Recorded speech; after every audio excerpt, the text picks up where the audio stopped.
लातूर जिल्हा पोलीस दलाने बेकायदेशीर जुगार व्यवसायाविरुद्ध सुरू केलेल्या विशेष मोहिमेंतर्गत उदगीर तालुक्यातील मन्ना, उमरगा शिवारात मोठी कारवाई करत जुगार अड्डा उद्ध्वस्त केला। या कारवाईत 11 आरोपींविरुद्ध गुन्हा दाखल करण्यात आला असून 23,41,500 रुपयांचा मुद्देमाल जप्त करण्यात आला आहे। पोलीस स्टेशन वाढवणा बुद्रुक येथील पथकाला गोपनीय माहिती मिळाली की मन्ना शिवारात संजय पाटील यांच्या शेताजवळ काही इसम तिरट नावाचा जुगार खेळत आहेत।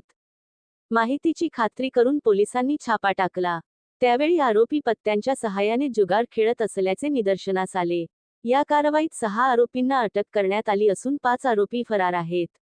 अटक करण्यात आलेल्या आरोपींचे नावे: संभाजी दिगंबर पाटील राहणार राऊळ, शिवकांत विश्वनाथ मिरजगावे राहणार खेरडा, शिवकुमार राजेंद्र शेळके राहणार टाकळी, लैकोद्दीन शाहबुद्दीन चौधरी राहणार उदगीर, विलास दशरथ दहिकांबळे राहणार हाळी, ज्ञानेश्वर नरसिंग सारोळे राहणार निरेबन। फरार आरोपी: अजित राठोड, बालाप्रसाद उर्फ प्रवीण गिल्डा, गोविंद चव्हाण, पवन गिल्डा, ऋषिकेश वाघमारे।